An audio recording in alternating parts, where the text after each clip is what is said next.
Ageu, capítulo 2, os versos de 1 a 9. Diz assim: no segundo ano do reinado de Dario, no 7º mês, no 21º dia do mês, a palavra do Senhor veio por meio do profeta Ageu, dizendo: fale agora a Zorobabel, filho de Salatiel, governador de Judá, e a Josué, filho de Josadaque, o sumo sacerdote, e ao remanescente do povo, dizendo: quem de vocês que tenha sobrevivido contemplou este templo na sua primeira glória? E como vocês o veem agora, por acaso não é como nada aos olhos de vocês? Mas agora o Senhor diz: seja forte Zorobabel, seja forte Josué, filho de Josadaque, o sumo sacerdote, e vocês, todo o povo da terra, sejam fortes, diz o Senhor, e trabalhem, porque eu estou com vocês, diz o Senhor dos exércitos. Segundo a aliança que fiz com vocês quando saíram do Egito, o meu espírito habita no meio de vocês. Não tenham medo, pois assim diz o Senhor dos exércitos: daqui a pouco, mais uma vez, eu farei tremer o céu, a terra, o mar e a terra seca. Farei tremer todas as nações, e serão trazidas todas as coisas preciosas de todas as nações, e encherei este templo de glória, diz o Senhor dos exércitos. Minha é a prata, meu é o ouro, diz o Senhor dos exércitos. A glória deste novo templo será maior do que o do primeiro, diz o Senhor dos exércitos. E neste lugar darei a paz, diz o Senhor dos exércitos. Estamos aí num tempo que é muito, pelo menos eu acho muito gostoso de viver, né? Eu me lembro, na minha infância, na minha adolescência, que quando assim chegava o tempo da Copa do Mundo, né? A gente ficava com a expectativa, algumas ruas, alguns bairros, assim, o pessoal pintava a rua com a bandeira do Brasil, colocava a bandeira do Brasil, e a gente sempre acreditou, né? Eu não lembro muito bem da Copa de 82, não, que eu tinha 3 anos. Eu lembro da Copa de 86, aquela expectativa do Zico, né? Eu lembro da Copa de 90, ali, Lazzaroni, na Itália, também frustrado. E aí, 94, a seleção não estava tão acreditada assim, até porque nós estávamos dependendo do resultado do último jogo, para saber se a gente ia para a Copa ou não, porque o Brasil é o único país que participou de todas as Copas. E se o Brasil perdesse aquele jogo, ele não iria para a Copa. Então, foi aí que o Parreira teve que engolir o seu orgulho, convocou o Romário, e o Romário fez aqueles 2 gols, né? E o Brasil foi para a Copa do Mundo de 94, desacreditado. Mas 94 foi a primeira vez que eu gritei: é campeão. Tetracampeão. E aí a gente chega em 98 com aquela expectativa: nós somos campeões, o Ronaldinho é o fenômeno, está atuando no futebol mundial, e a Copa na França, aquela expectativa toda, Brasil na final. Sempre com aquele sofrimento, né, como aconteceu em 94, em 98 também a gente teve que encarar a Holanda nos pênaltis, e nós passamos de novo, chegamos na final, e tivemos ali que levar um baile da França, né, e a França foi campeã mundial. Então a gente chega em 2002 também com um certo desânimo. Será que vai? Será que vai? Será que vai? Uma seleção com grandes nomes, não vou negar. Ronaldinho Gaúcho, Ronaldo, Cafu, e assim, nomes que... Roberto Carlos, nomes mesmo assim que a gente viu aquela seleção, e aí o nosso homem não voltou de novo. E o Brasil de novo na final. 3ª final consecutiva do Brasil. 2002, então, o Brasil pega a Alemanha e ganha. Nós somos pentacampeões mundiais. E aí depois, desde 2002 até 2026, sempre frustração. E aí o que acontece? O sentimento com relação à seleção vai esfriando, esfriando, esfriando. E hoje a gente não está acreditando mais na nossa seleção, né? Já tem gente falando que o Brasil não passa de amanhã do Japão. Mas, queridos, o que eu estou querendo falar aqui não é sobre futebol. Eu quero falar que muitas vezes nós olhamos no retrovisor da vida, medimos as coisas, olhamos para a realidade atual ou recente, olhamos para aquilo que já fomos um dia. Tem uma figurinha na internet que mostra assim: meu pai viu Pelé, Garrincha, meu avô viu Pelé, Garrincha, né? Meu pai viu Ronaldo, Ronaldinho, Kaká. Agora eu tenho que me contentar com isso aqui. Ó. Uma seleção que tem 1 ou 2 nomes de grande destaque. E a gente não acredita que possa dali sair algo. E nós sempre olhamos pensando: o passado foi o melhor, o passado foi glorioso, seleção boa foi a de 70, seleção boa foi a de 94, seleção boa foi a de 2002, mas nós não acreditamos que o agora pode ser uma realidade promissora e gloriosa. O que está acontecendo aqui é isso.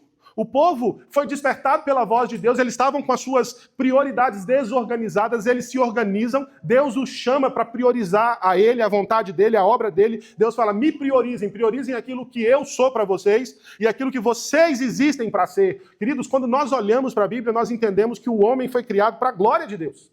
Então nós existimos não para nós mesmos, não para uma satisfação própria, uma autossatisfação. Nós não existimos para sermos o centro de nós mesmos. Nós não podemos existir achando que nós somos o sol do sistema solar e as outras coisas orbitam em torno de nós. Nós existimos para a glória de Deus. Nós vivemos para a glória de Deus. Hoje, essa é a lição que os nossos adolescentes vão aprender hoje. Qual é o fim principal do homem? É glorificar Deus e gozá-lo para sempre. É viver para a glória de Deus e se alegrar nele. E esse é o propósito. Quando nós entendemos o nosso propósito e nós seguimos o nosso propósito, nós encontramos satisfação, nós encontramos alegria. Mas muitas vezes, queridos, nós erramos ao olhar para o retrovisor da vida, ao olhar talvez para os bons momentos do passado que nós vivemos, fazer uma comparação e uma leitura para agora e achar que a esperança acabou, que não existe mais alegria, que não existe mais solução, que não existe mais propósito de Deus nas nossas vidas. E nisso, então, a nossa vida se apaga, a nossa disposição de sermos, de fato, aquilo que Deus quer que sejamos é esmaecida, é bloqueada, e a gente deixa de fazer aquilo que traria sentido, que traz o sentido para as nossas vidas. Nós começamos a nos desviar do alvo que Deus tem para nós. E nesse desvio, na tentativa de achar alegria onde não há alegria, nós só encontramos tristeza atrás de tristeza, decepção atrás de decepção, porque nós estamos colocando a nossa vida na plataforma errada. O que está acontecendo aqui é que o povo está reconstruindo o templo e está comparando o que eles estão fazendo agora com aquilo que Salomão fez.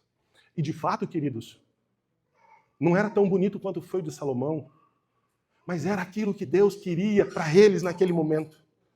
Então nós precisamos entender, queridos, que nós não podemos viver das glórias do passado. A gente tem que deixar as glórias do passado no passado. O apóstolo Paulo fala, eu esqueço das coisas que para trás ficam, inclusive das boas, das prazerosas, das que marcaram a nossa vida emocionante. Eu não posso considerar essas coisas para viver o presente. Porque quem vive preso ao passado perde as oportunidades, perde o propósito, perde o significado, perde o contentamento, perde as celebrações do presente. E nesse sentido, então, nós precisamos entender que a glória do presente supera qualquer glória do passado. Qualquer glória do passado. E a primeira coisa que a gente precisa aprender nesse texto é que é perigoso viver de comparações. É perigoso, sabe por quê? Porque a comparação paralisa.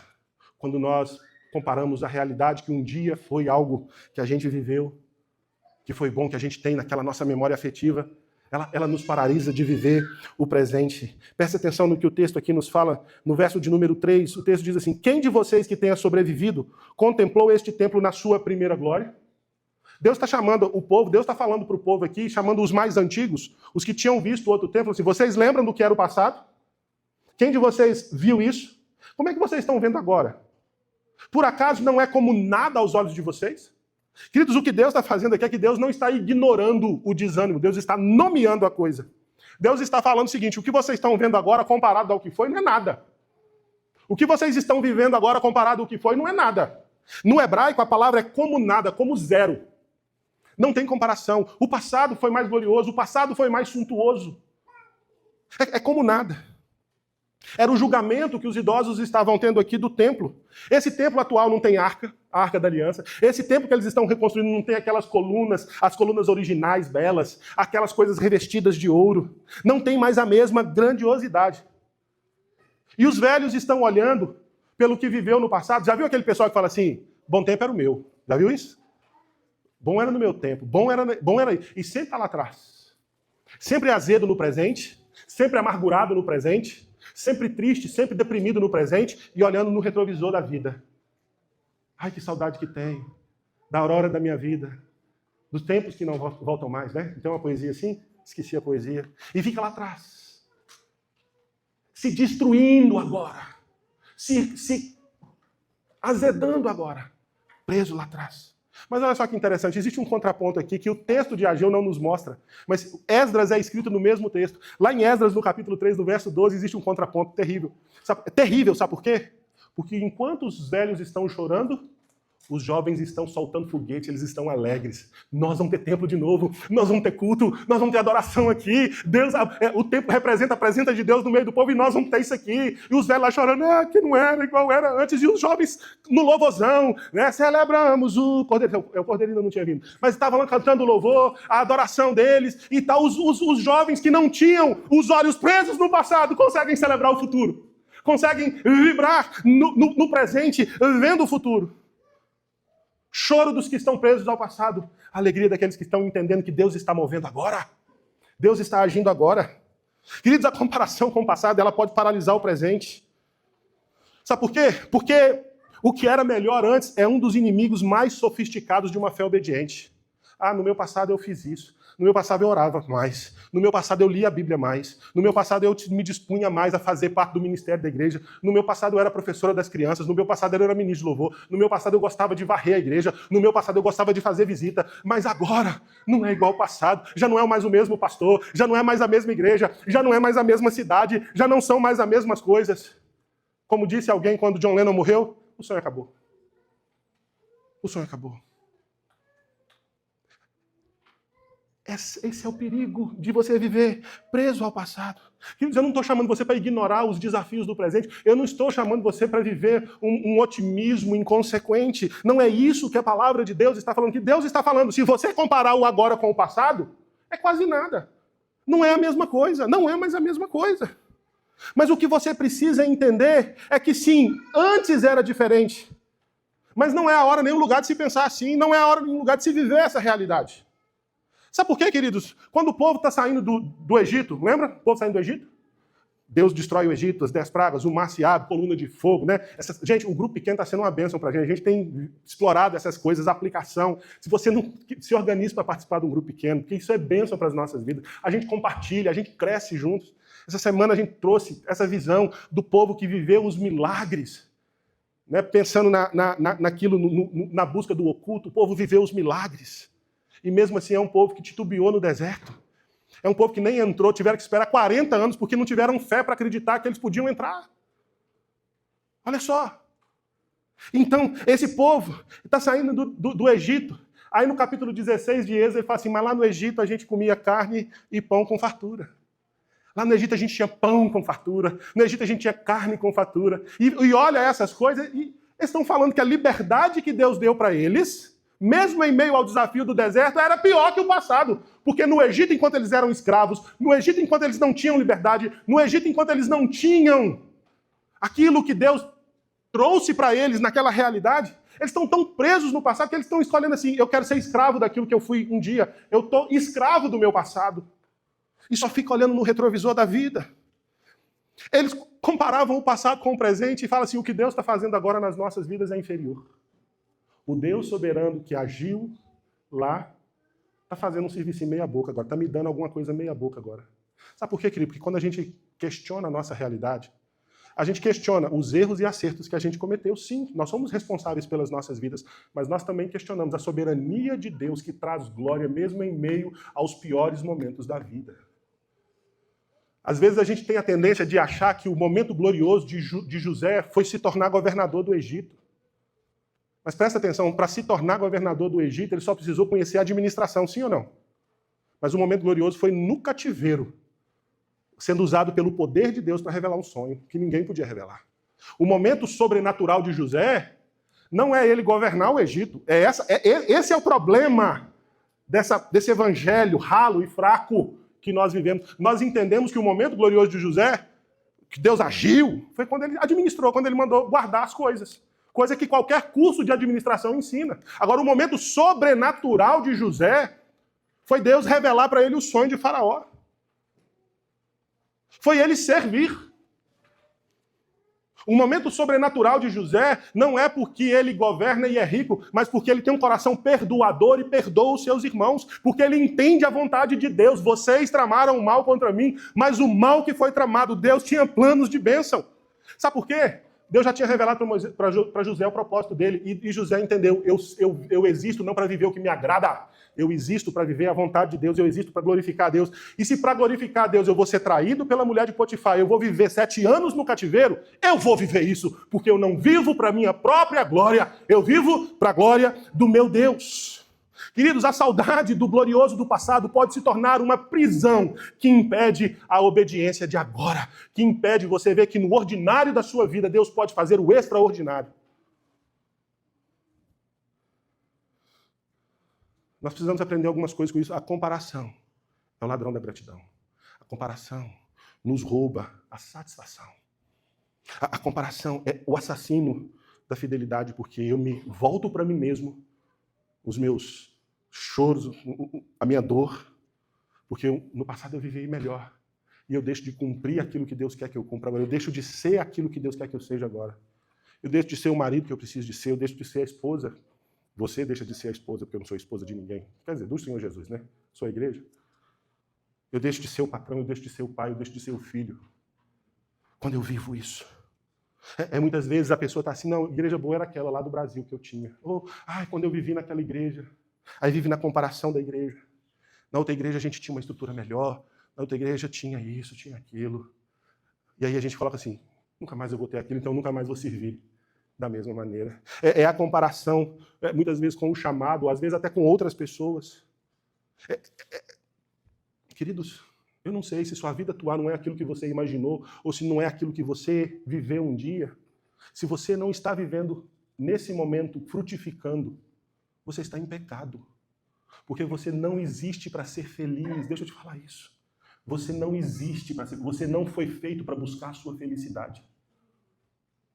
Mas você foi feito para glorificar a Deus. E quando você glorifica a Deus, quando você obedece a Deus, quando você se coloca no reino, você encontra felicidade. Felicidade não é algo que a gente busca. É o resultado da busca correta.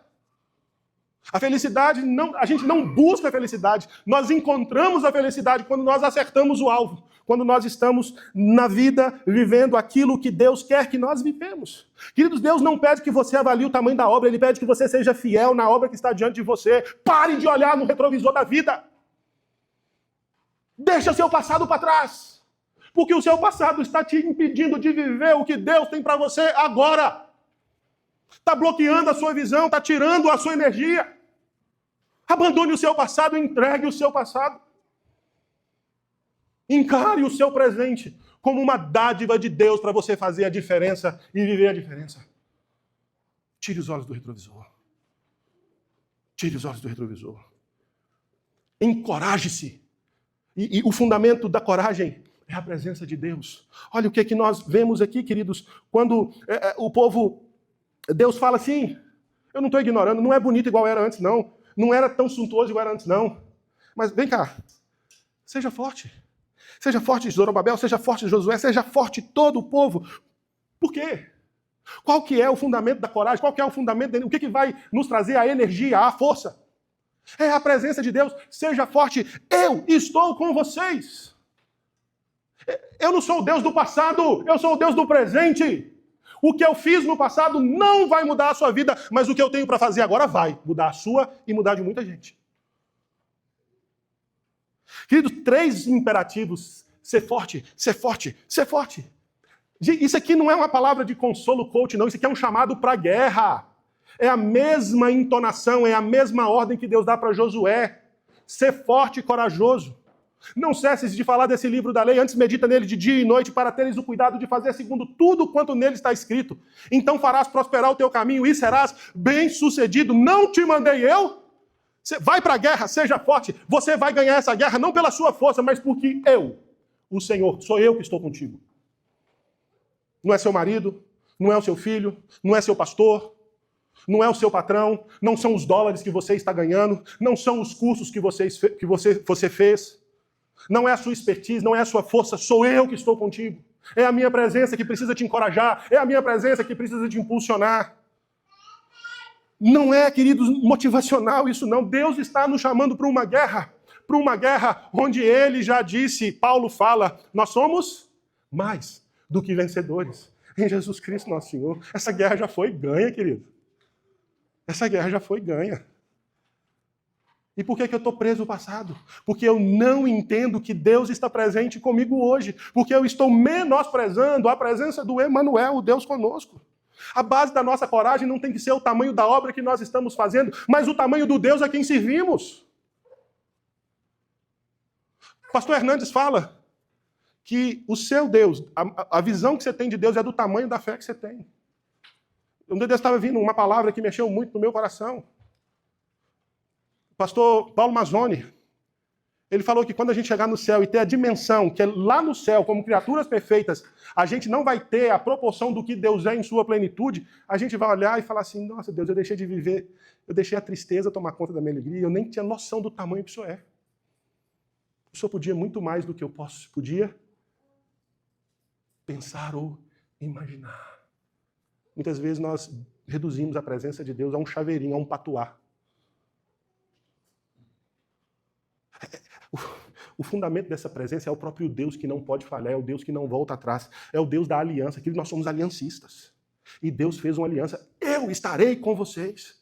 Deus sempre esteve com o povo desde o começo até o final. Deus aponta para trás não para mostrar que era mais glorioso lá atrás, Deus aponta para trás para te mostrar que ele sempre foi fiel. A gente não tem que olhar para trás procurando os melhores momentos da vida lá atrás, mas Deus nos chama a olhar no retrovisor para ver assim, me mostra aqui onde eu falei com você, até aqui. Onde é que eu falhei? Onde é que vocês, em obediência, em submissão, em santidade de vida, perderam alguma batalha? Deixaram de viver a alegria? Me mostra. Me mostra onde eu falhei. Se eu não falhei até hoje, por que vocês estão olhando para o que vocês fizeram lá atrás e achando que o melhor é o que vocês fizeram e não quem eu fui por vocês o tempo todo?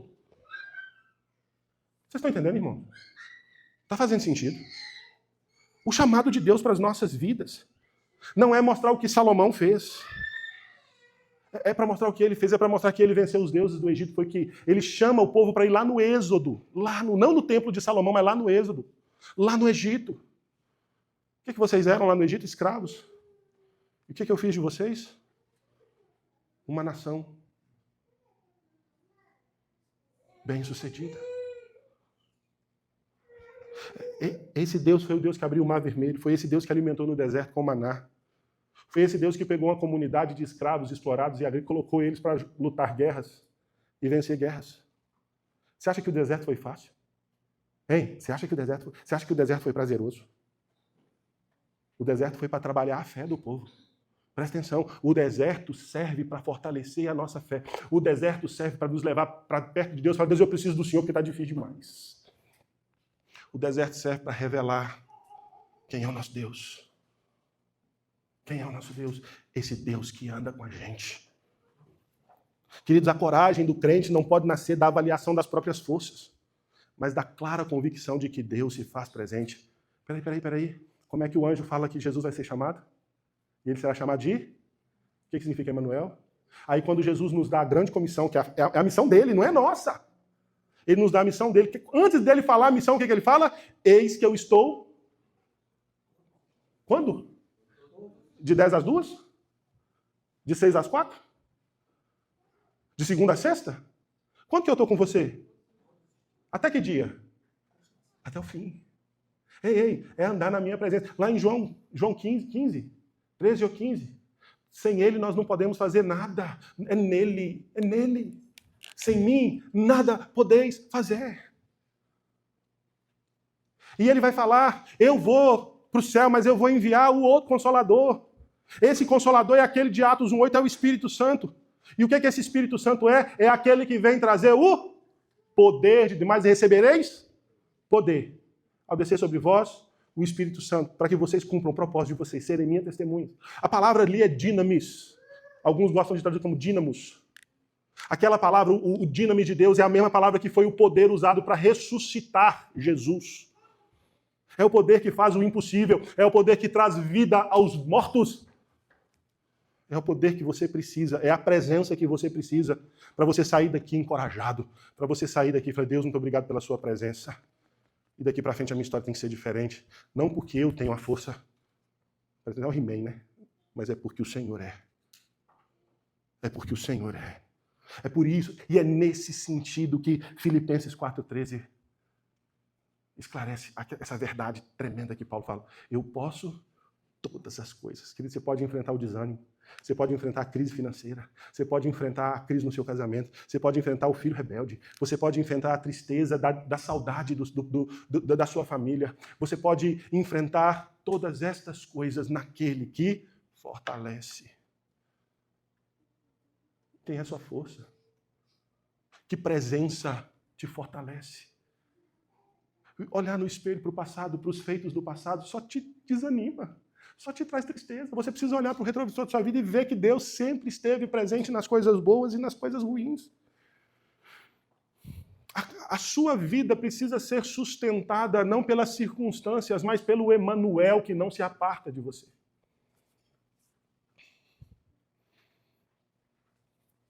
Pense nisso, querido. Pare de achar que a sua força é fruto da sua capacidade. A sua força é fruto da presença daquele que tudo sustenta. Daquele que nos dá o Espírito. Pare de confiar em você.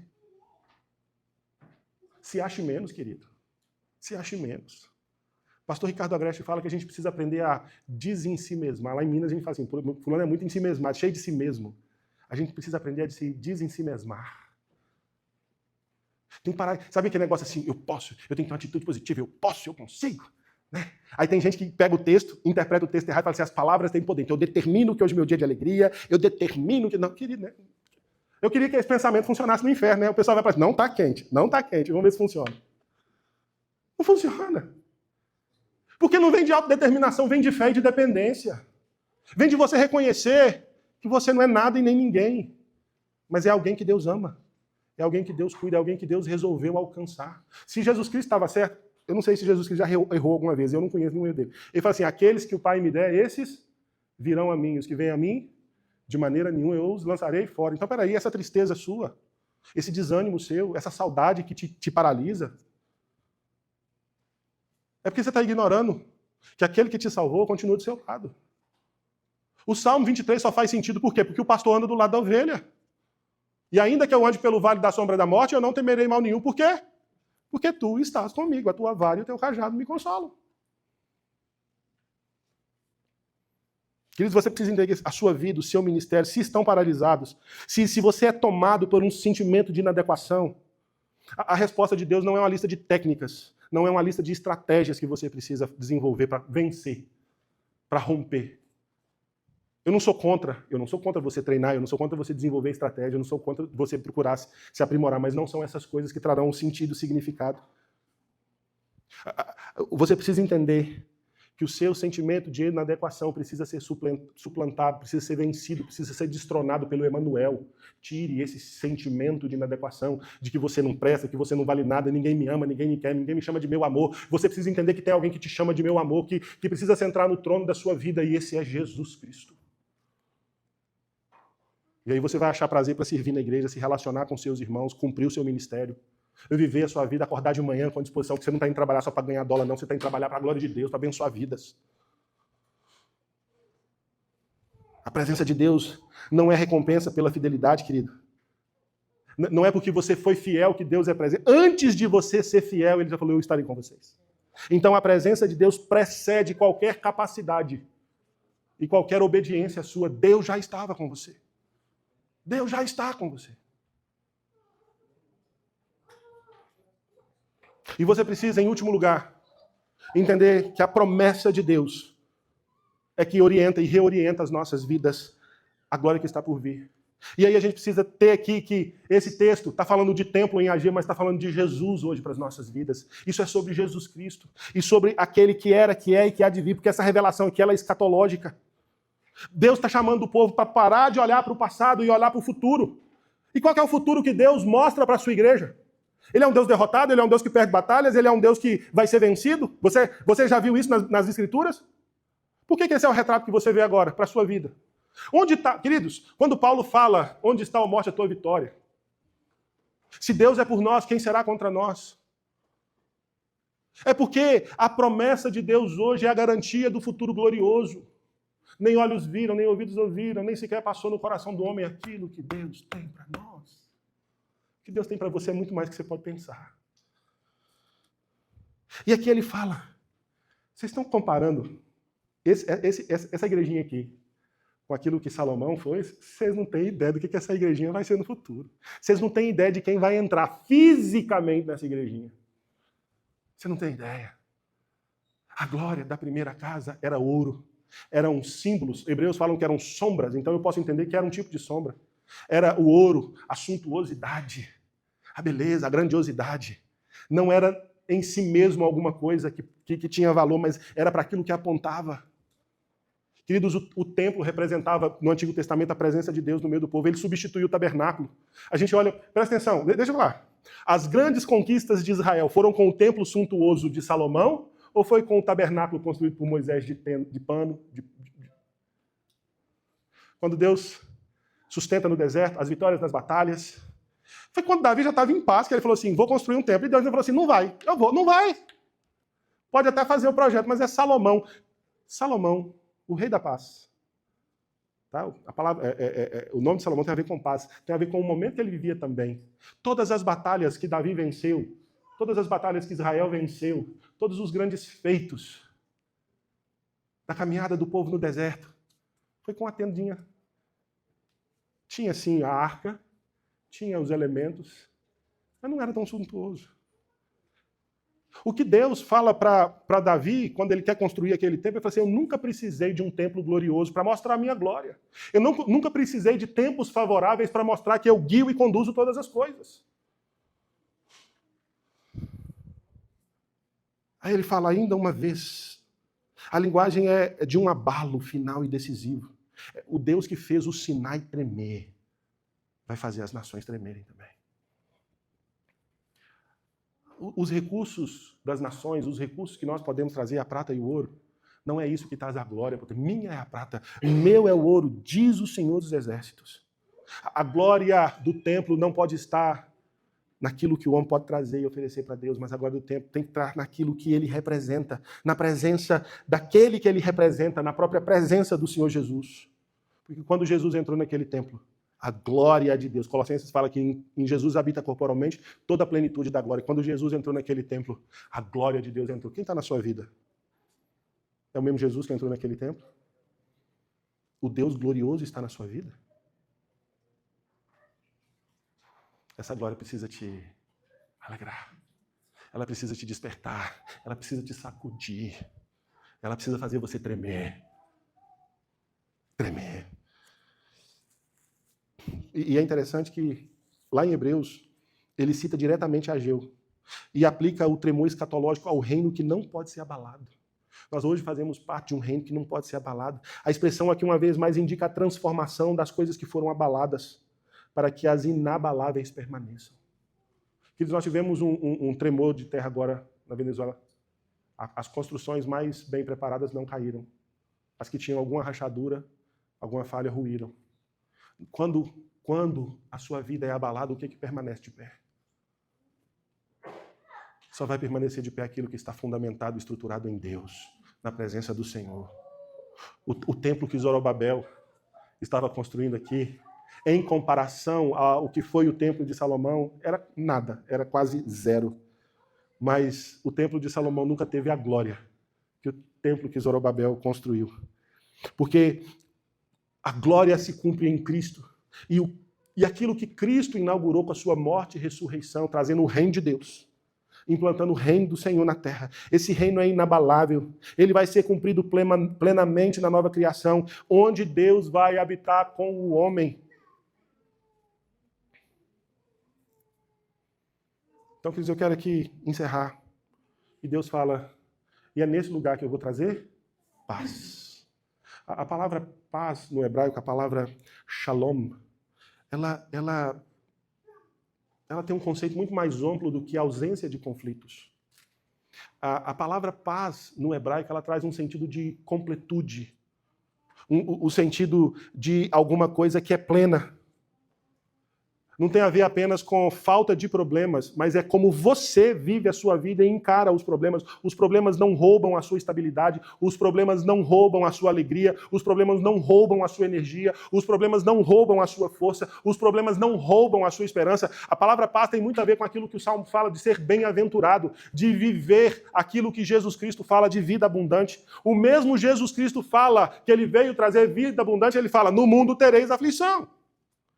E a aflição ali no texto não é uma possibilidade de aflição, mas é a realidade que as aflições farão parte dessa nossa vida. E como a Rose lembrou no grupo pequeno, gente, o grupo pequeno é uma benção. O apóstolo Paulo fala o seguinte, que a leve e momentânea tribulação. Pensa, o que você está sofrendo, o que te faz chorar, o que te faz sofrer. Paulo fala assim, é leve e momentânea, em comparação. Se eu estou olhando para o lugar certo, se eu estou olhando com a esperança correta, se eu estou olhando para aquilo que Deus tem para mim, o que Deus tem para mim me fortalece, me estabiliza, me direciona para que aquilo que eu estou vivendo agora, por pior que seja leve e momentâneo. É leve e momentâneo porque o meu Senhor Jesus é mais glorioso. Porque o que o meu Senhor Jesus Cristo faz é pleno e perfeito. E a minha vida tem que estar estribada nele. A minha vida tem que estar fundamentada nele. Essa paz não é dada pela grandiosidade do edifício, mas pela presença de Deus. É quando aquele que Isaías chama de príncipe da paz. É interessante, por que Isaías não fala que Jesus é o rei da paz? Ele é o príncipe da paz. É por uma questão de eternidade. Porque o príncipe é o herdeiro do rei. Ele tem aquilo que é do rei e ele vai reinar. Ele não está no último estágio. Por isso que Jesus é chamado de príncipe da paz. Ele não tá na última fase. Ele é aquele que está em todas as fases. É o príncipe da paz. É aquele que, quando nasceu, os anjos chegaram e disseram, glória a Deus nas alturas e paz. Paz na terra entre os homens. O que Jesus Cristo falou? Deixo-vos a paz. A minha paz vos dou. Você sabe o que é o problema, muitas vezes, nosso? É que nós achamos que é a paz do mundo que vai trazer base para as nossas vidas. Mas Jesus Cristo falou, não é essa paz. Eu não a dou, eu não vou lá dou como o mundo a dá. Ela é um fruto do Espírito Santo. Ela é fruto do Espírito. Eu não acredito em frutos. Eu acredito que o fruto é igual uma mexerica, são vários gomos num só. E o fruto do Espírito é amor, alegria, paz, longanimidade, benignidade, bondade, fidelidade, mansidão e domínio próprio. Contra essas coisas não há lei. O fruto do Espírito é paz. O Espírito não age pela metade, queridos. Mas eu não sei se você está comendo o gomo da paz, a parte do fruto que traz isso para a sua vida. Amor, alegria, paz. Longanimidade, benignidade, bondade, fidelidade, mansidão e domínio próprio. Isso está servido para nós. Isso está servido diante de nós pelo Espírito Santo. E Paulo vai falar isso. Lá em Romanos 5, verso 1, ele fala, justificados, pois, pela fé, temos paz com Deus por meio do nosso Senhor Jesus Cristo. A paz de Ageu aqui não é uma paz geopolítica, não é uma paz econômica, não é uma paz por ausência de dor, de doença, não é uma paz por ausência de saudade. É a paz que Deus traz, é a paz que está disponível a todas as nações. Então, queridos, nós precisamos entender que Ageu está reorientando a nossa esperança aqui. Tire a sua esperança de você mesmo. Coloque a sua esperança no Senhor, tire a sua esperança do passado glorioso, tire a sua esperança de reviver aquilo que já passou. A palavra de Deus, se não me engano, em Provérbios, fala que não é sábio. Como é que é? Não é sábio? Não é sábio dizer que os dias passados eram melhores, mas muitas vezes a gente cai na insensatez de dizer que eram.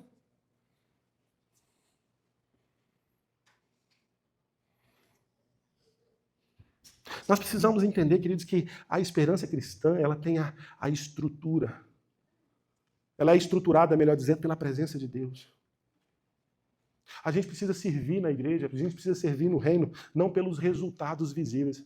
Às vezes a gente está olhando assim, nossa, nossa igreja não está crescendo tanto igual às outras, e a gente entra na comparação e começa a procurar defeito onde não tem defeito. O ser humano tem esse problema de procurar padrão em tudo. Olha para a nuvem e tenta um significado. Às vezes, come uma feijoada de noite, tem um sonho e acha que é a revelação de Deus. Não duvido que Deus mostre, mas às vezes você tem que ter discernimento.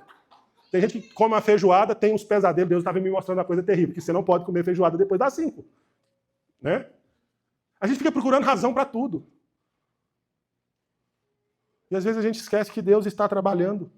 Ele é fiel, ele tem o seu propósito. A obra que você faz hoje para a glória de Deus é investimento em uma glória que nenhum olho viu, nem ouviu. Querido, às vezes o seu Deus abençoe você convidar uma pessoa para vir à igreja, você compartilhar a página da igreja para que a outra pessoa tenha conhecimento. Tem gente, sabe, tem gente que veio aqui na nossa igreja, descobriu a nossa igreja e ficou porque foi na internet e viu e chegou aqui e está sendo abençoado. A obra que nós estamos fazendo, acreditando, servindo, ministrando. Eu não quero só ser um ouvinte aqui, eu quero atuar, eu quero ser útil. Você é bem-vindo. Quer ser membro da nossa igreja? Me procure. Eu quero te receber, eu quero te orientar, eu quero te direcionar. Porque Deus tem um plano, queridos. Nós não estamos aqui à toa, Deus nos plantou aqui para a glória dele. E aquilo que Deus está fazendo aqui vai ser colhido na eternidade. Porque às vezes, querido, a gente não sabe o que aconteceu. Eu fiquei feliz uma vez, numa das transmissões que a gente fez, uma pessoa lá de Angola falou assim: ouvi a sua mensagem. Onde é que tem uma igreja dessa aqui perto de mim? Eu não sei nada da Angola. Olha só o alcance. Olha o que você não pode fazer na sua família, o que você não pode fazer, aquilo que você tem aprendido aqui, ser bênção na vida de outro. E você está aí achando que os seus melhores dias já passaram e esquecendo que o melhor veio e é Jesus e aquilo que ele tem para nós, nem olhos viram, nem ouvidos ouviram. Porque o menor ato de fidelidade, uma oração, um serviço, um discipulado, está inserido numa história cuja glória final é garantida. E o Deus está te chamando.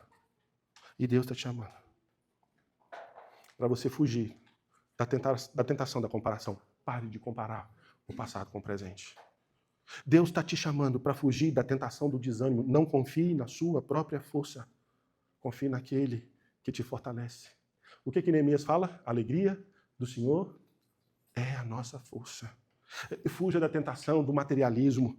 O que eu posso ver é tudo que há. Não, querido. Se você está vendo a sua realidade hoje, ela não é tão boa. Olhe para aquilo que Deus prometeu. Lembre-se das promessas do Senhor. A glória desta última casa será maior do que a da primeira, diz o Senhor dos Exércitos, e nesse lugar eu trarei paz. Eu quero te convidar a ser como os jovens que estavam construindo aquele templo.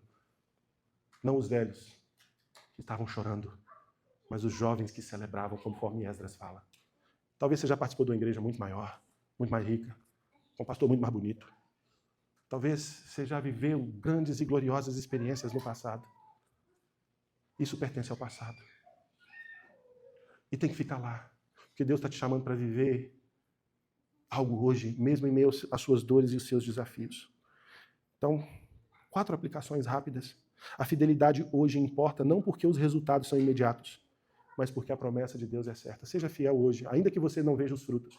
Abraão não viu a grande nação, mas ele fez a parte dele. Abraão não viu a grande nação, Abraão viu o neto e os bisnetos. Mas ele confiou que Deus vai fazer aquilo que nós fazemos na dependência do Senhor, ele é fiel. A segunda aplicação, recuse a comparação que paralisa. Deus não te chama para repetir o passado, queridos. Eu sou flamenguista, o Flamengo passou uma fase terrível na década de 90, e quando a gente falava do passado, ele fala assim: quem vive de passado é museu. Quem vive de passado é museu. Pare de olhar para o passado. Pare de olhar para o passado. Recuse essa comparação que paralisa. Deus não te chama para repetir o passado. Ele te chama para ser fiel agora. Ser fiel até a morte. E dar-te-ei a coroa da vida. Terceiro, receba a força que vem da presença de Deus. Entenda que Deus falou: eu estou com vocês. É Deus que está contigo. Presta atenção, Deus não está contigo para você fazer o que você quer. Deus não está contigo para você... Porque tem gente que inventa promessa. Já viu isso? Tem gente que inventa promessa. Tem gente que, às vezes, ora e tal, não sei o que. Ah, Deus me prometeu isso. Queridos, o povo está chamando para construir uma coisa que eles não veem o retorno. O que você precisa entender é que Deus está conosco agora. E é essa presença que nos fortalece. Eu sou chamado para ser fiel. Eu vou recusar a comparação que paralisa. Eu não vou repetir o passado. Eu preciso ser fiel no presente. Independente se aquilo que eu quero se concretize ou não. Porque Deus está presente. Esse é o nosso encorajamento. Esse é o Deus da aliança que fala: eu estou com vocês. Em último lugar, reoriente a sua esperança para a promessa. Lembre-se daquilo que Deus prometeu. A história não termina com um templo pequeno. Apocalipse vai nos mostrar que ela termina com a glória do Cordeiro, enchendo toda a criação. Novos céus, nova terra. O mar já não existe. O mar é símbolo de sofrimento em Apocalipse. O mar já não existe. Eis que faço nova todas as coisas. Antes de você pensar no tamanho do desafio que você tem que enfrentar, não se esqueça do tamanho do Deus que está presente na sua vida.